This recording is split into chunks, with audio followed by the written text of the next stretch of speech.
आज मैं कौसल्यानंदन, जानकी वल्लभ, रघुनंदन, करुणावतार, कमल नयन, सब लोकात्मन, संत और भक्तों के रक्षक, दुष्टों के संहारक, रघुपति भगवान श्री राम का स्मरण करते हुए उन्हीं की ही एक परम भक्त की घटना का वर्णन कर रही हूँ।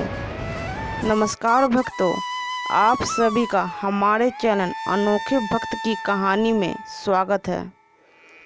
आज की यह अनोखी कहानी एक ऐसे परिवार की है जो अपने जीवन दुख और गरीबी में व्यतीत कर रहा था, जो एक समय के भोजन के लिए भी सोचना पड़ता था। श्यामल दास ने बड़ी मेहनत से पढ़ाई कर ग्रेजुएशन की डिग्री अच्छे अंकों से प्राप्त की थी, लेकिन नौकरी नहीं लगी। उसे ऐसे लगा कि उसकी सारी मेहनत सब बेकार हो गई है। कुछ समय के बाद उसका विवाह कर दिया गया। इस दौरान श्यामल दास छोटे बच्चे को ट्यूशन आदि पढ़ाकर जो कुछ भी मिलता था उसी से अपना घर का जैसे तैसे खर्च चलाया करता था। लेकिन समय के साथ उसे एक पुत्र तथा एक पुत्री की प्राप्ति हुई। अब श्यामल दास खुश तो बहुत हुआ, लेकिन उसके कंधों पर जिम्मेदारियां भी बहुत बढ़ गई। अब वो छोटे बच्चों को ट्यूशन पढ़ाने तथा एक एकड़ ज़मीन पर खेती करने से भी उसका घर का खर्च अब नहीं चल पा रहा था। अब आर्थिक तंगी ने श्यामल दास के घर की शांति ही भंग कर दी। प्रतिदिन उसकी अपने बच्चों के भविष्य को अंधकार में डूबता देख उसकी पत्नी श्यामल दास से झगड़ने लगी। लेकिन श्यामल दास इतना सब होने पर भी मन में वो धैर्य बनाए रखा, क्योंकि उसे विश्वास था कि एक न एक दिन भगवान श्री राम उसके समस्त दुखों तथा गरीबी से जरूर उबार लेंगे। वह सिर्फ मन ही मन भगवान श्री राम को स्मरण करते हुए कहता, हे दीनबंधु हितकारी, हे भक्त वत्सल, हे करुणा निधान, हे दुख भंजन, हे प्रभु मेरे जीवन से समस्त दुखों को दूर कीजिए। हे जगतपति मेरे जीवन से इस आर्थिक तंगी को दूर कीजिए। हे जानकी नाथ, मैं जानता हूँ कि आपके होते हुए कोई भी विपत्ति मेरे जीवन में अधिक देर तक नहीं टिक सकती। हे प्रभु श्री राम, मुझ पर अपनी कृपा करें। धीरे धीरे समय बीतने लगा। श्यामल दास की आर्थिक स्थिति और भी बिगड़ने लगी। अब तो उसके घर में एक समय का भोजन भी बनाने के लिए सोचना पड़ता था। उसके बच्चों का स्कूल तो फीस न जमा करने के कारण पहले ही छूट चुका था। घर की ऐसी स्थिति देखकर श्यामल दास की पत्नी बहुत दुखी होकर भगवान श्री राम की प्रतिमा की ओर देखते हुए कहती है, हे प्रभु, आप तो भक्त वत्सल हैं, तो क्या आप अपने इस भक्त श्यामल दास पर कृपा नहीं करेंगे? आज आपके भक्त के साथ साथ उसका पूरा परिवार भी अन्न के एक दाने के लिए भी तड़प रहा है। ऐसा कहते हुए श्यामल दास की पत्नी रोने लगी। तब श्यामल दास ने अपनी पत्नी को चुप कराते हुए कहा कि भगवान श्री राम सच में भक्त वत्सल हैं। वे अपने भक्त को कभी निराश नहीं करते। अवश्य ही उनकी कृपा और आशीर्वाद से सब शुभ होगा, सब मंगल होगा। उनकी लीला कौन जान सकता है। होइए वही जो राम रची राखा। ऐसा कहकर भक्त श्यामल दास शांत हो गए। अब श्यामल दास के जीवन में और भी विकट स्थिति आने वाली थी। एक साल बारिश न होने के कारण भक्त श्यामल दास की सारी फसलें बर्बाद हो गई। खेती न होने से श्यामल दास को बड़ा आर्थिक नुकसान हुआ।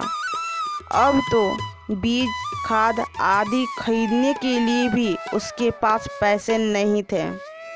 घर में तो कई कई दिनों तक चूल्हा भी नहीं जलता था। घर की आर्थिक स्थिति बिगड़ती ही चली गई। इस स्थिति में भी भक्त श्यामल दास ने अपना विश्वास भगवान श्री राम से कम नहीं होने दिया। उसने प्रभु का नाम लेकर गांव के साहूकार से ऋण लेकर पुनः खेती किया और भगवान की कृपा से फसल तो काफ़ी अच्छी हुई। उसने फसल को बेचकर साहूकार का ऋण भी चुका दिया, लेकिन साहूकार ने अपनी दुष्ट बुद्धि का परिचय देते हुए असली दस्तावेज को छिपाकर नकली दस्तावेज दिखाकर तथा हिसाब में हेर फेर कर कुछ लोगों की सहायता से मुखिया के सामने भक्त श्यामल दास को झूठा साबित कर दिया तथा उसका खेत और उसका घर दोनों ही हड़प लिया। अब भक्त श्यामल दास बहुत दुखी हो गया और भगवान राम की प्रतिमा के समक्ष सारी घटनाएं बताकर फुट फुट कर वो रोने लगा। उस समय ऐसा लग रहा था कि भक्त और भगवान के मध्य वहाँ कोई नहीं है। अपने प्रिय भक्त श्यामल दास को दुखी देखकर प्रभु राम के प्रतिमा से एक पुष्प गिरकर भक्त श्यामल दास के हाथ में आ गया तथा शहर जाने की प्रेरणा मिली। श्यामल दास को ऐसा लगा कि भगवान उसे शहर जाने का संकेत दे रहे हैं। अब तो घर भी श्यामल दास का नहीं रहा। अब श्यामल दास अपना सामान लेकर शहर की ओर चल पड़ा। वह और उसकी पत्नी यह सोच ही रहे थे कि वह शहर में जाकर क्या करेंगे और कहाँ रहेंगे। तभी प्रभु राम की कृपा से उसके शहर पहुँचने से पहले ही सारी व्यवस्था पहले ही हो गई। जैसे ही श्यामल दास शहर पहुँचा, वैसे ही उसके बचपन का करीबी मित्र उसे मिल गया। उसे देखते ही श्यामल दास ने उसे गले से लगा लिया। उसने अपनी सारी स्थिति अपने मित्र को बताई। यह सब सुनकर श्यामल दास का मित्र बहुत दुखी हुआ तथा उसने कहा कि मेरे घर में एक कमरा खाली है, तुम उसमें रहो। यहाँ तुम्हें किसी भी चीज़ की कमी नहीं होगी तथा साथ ही बगल में एक प्राइवेट स्कूल को मैं जानता हूँ जहाँ एक योग शिक्षक की ज़रूरत है। तुम तो काफ़ी अच्छा पढ़ा लेते हो, तुम वहाँ पढ़ाओ, तुम्हें अच्छा वेतन मिल जाएगा। यह सब सुनकर श्यामल दास की चिंता लगभग दूर हो गई। उसने अपने प्रभु श्री राम को धन्यवाद दिया। अब श्यामल दास अपना समय संतुष्टि के साथ बिताने लगा। कुछ समय बाद अपने मित्र की प्रेरणा से श्यामल दास ने सरकारी शिक्षक के लिए आवेदन किया। अब भगवान श्री राम की कृपा से भक्त श्यामल दास सरकारी शिक्षा हेतु दिए गए परीक्षा में सफल हो गया तथा इसकी नियुक्ति उसी गांव के एक सरकारी स्कूल में हुई जहां से उस दुष्ट साहूकार की दुष्टता के कारण शहर आना पड़ा था। पहले तो यह नियुक्ति पत्र देखकर भक्त श्यामल दास तथा उसका पूरा परिवार बहुत खुश हुआ, लेकिन अपने ही गांव में वापस जाना पुनः जाने के विचार से वो घबरा गया। उसने सोचा कि वो वहाँ जाकर कैसे रहेगा, उसका तो घर भी उसका न रहा। लेकिन वह अपनी नियुक्ति पत्र को प्रभु राम के चरणों में रखकर प्रभु से प्रार्थना करते हुए कहा कि हे प्रभु, आपने ही मुझे दुखों के दलदल से बाहर निकाला है, इतना सुखमय जीवन दिया है अब आप ही मेरा मार्गदर्शन करें। तभी प्रभु श्री राम की कृपा से उसे ठीक वैसे ही गांव जाने की प्रेरणा मिली जैसे गांव से शहर आने की प्रेरणा मिली थी। वास्तव में अब श्यामल दास को न्याय मिलने का समय आ गया था। प्रभु का संकेत समझकर भक्त श्यामल दास अपने पूरे परिवार के साथ अपने मित्र से आज्ञा लेकर तथा उसे बार बार धन्यवाद कहकर अपने गांव लौट आया। जैसे ही वह गांव में कदम रखा उसे शुभता का एहसास हुआ। अब जब वह दुखी मन से अपने घर की तरफ बढ़ा तो उसने देखा कि गांव के मुखिया समेत कई लोग भक्त श्यामल दास का स्वागत कर रहे हैं तथा अपनी गलतियों की माफ़ी मांग रहे हैं। यह देखकर श्यामल दास आश्चर्यचकित हो गया। थोड़ी देर बाद उसने देखा कि एक बहुत ही बीमार व्यक्ति जिसके पूरे शरीर में लकवा मार गया था वह भी भक्त श्यामल दास के पास पहुंचा और हाथ जोड़कर माफ़ी मांगने लगा। उसने लड़खड़ाते हुए कहा कि बेटा, मैंने तुम्हारे साथ बहुत गलत किया है।